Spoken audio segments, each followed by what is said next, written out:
So today we're going to talk a little bit about managing anxiety. One of the biggest mistakes that people make with their dogs is throwing them into situations they're not ready for. So, sit. Down. Yes. Good. I've got an audience. So, for example, you want your dog to be good in a hardware store. So you take them and drag them into the hardware store. That is not great if they're terrified. So really it's important to just stay at their level, because what you've got there is their excitable energy level up to get in the car. They're excited to get there. They are excited to get out of the car. They're excited to get into the store, excited or anxious. They're excited or anxious to see all the people and the noises and the activity, and basically you're just adding. So they're at a 5, and then a 10, and then a 20, and you're expecting them to pay attention and listen when they haven't learned how to self-regulate. So that is one of the main things that I tell people: work at your dog's level. And one of the main things that I do with dogs when I'm working with them is, take that hardware store example. I calm them. We do a couple sit waits before we get in the car. When we get there, we sit in the car, especially for a whiner, somebody that's whining a lot. We will, oh, he found a fly. We will sit in the car for a few minutes, and I ignore the whining, and every time they're quiet, I tell them, good, in a very calm voice. Good, good, quiet, good, settle. Whatever you use with your dog, or whatever the client uses with their dog, is what I'll use. And when we get out of the car, then we do a couple sit waits, or some tricks that can be really calming for them as well. And just wait until their anxiety level has been brought back down. My dogs don't get to tell me when they get a treat. I decide. Here's an example of that. Good.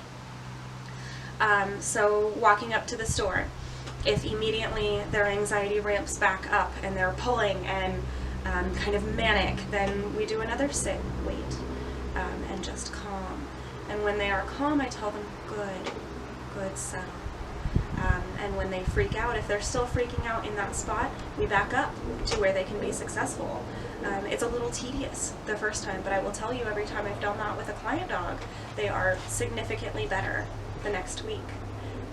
And with that, working our way towards the store, doing the same exercise 5 feet outside the store, doing it 5 feet inside the store, going through and doing it periodically, starting at the calmest places, working our way, when they're comfortable, toward the busiest places.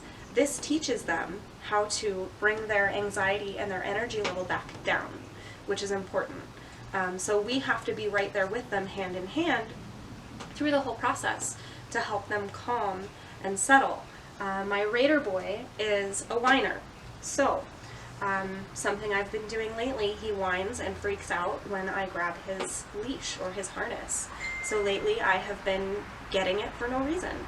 I started with just touching it on its hook, and then grabbing it and putting it back, and taking it and putting it on the counter, and then putting it on him and taking it off, putting it on him and leaving it on, teaching him that sometimes the harness doesn't mean anything, and that sort of thing, just really going step by step to manage his anxiety and excitement, because that particular thing was a trigger for him.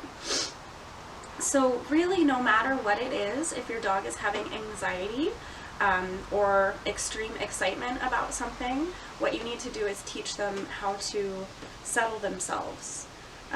Something I get asked a lot about is, my dog always whines all the time. I mean, generally, people are accidentally giving them attention when they do, because they'll whine, and even if you're telling them stop, quiet, that is attention, and that's what they're looking for. So something you can do, crate training helps a lot with this, because it is a contained area where you can put them in the crate. Don't bother your sister, please. Sit.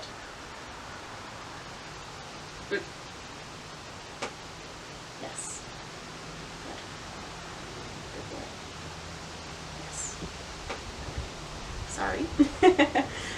You can put them in the crate, and if they're a big whiner, you can wait for that second of quiet and say, "Good, quiet," and they go.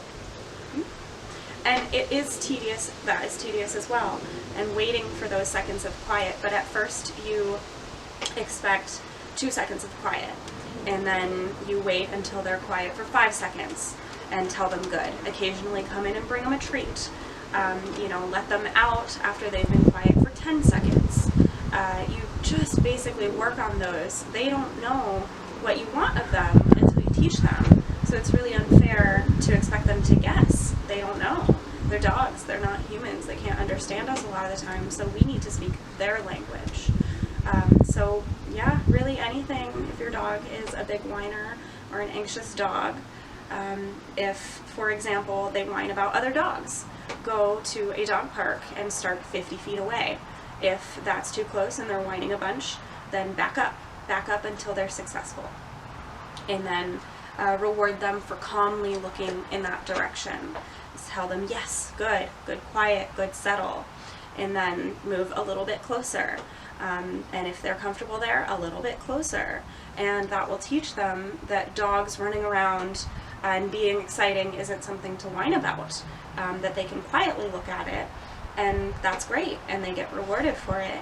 And with all of our other training, you can phase out those treats slowly. It's just a crutch, it's a tool to use to teach them what you expect, because they just don't know in the beginning a lot of the time. So I hope that that was good coverage of that topic, that anxiety and helping your dog live a calmer life. I would say that Raider is a great example of this. When I adopted him a year and a half ago, he would not have been able to calmly sit through something like this. That's partially why we're using treats, to teach him that yes, this is what I want from you. Sylvia is a resource guarder, so doing this is actually really good for her to learn that treats can be out, food can be out, and I'm in charge of them. She always gets the last treat. That's one of her rules, so she knows she doesn't have to guard anything. So that's just a couple notes about my own dogs, and what you've actually seen in this video while you're listening to another topic. So please feel free to comment any questions, and I can try my best to answer them for you. If you do have an anxious dog and you want help with them, then reach out. I can help you with that.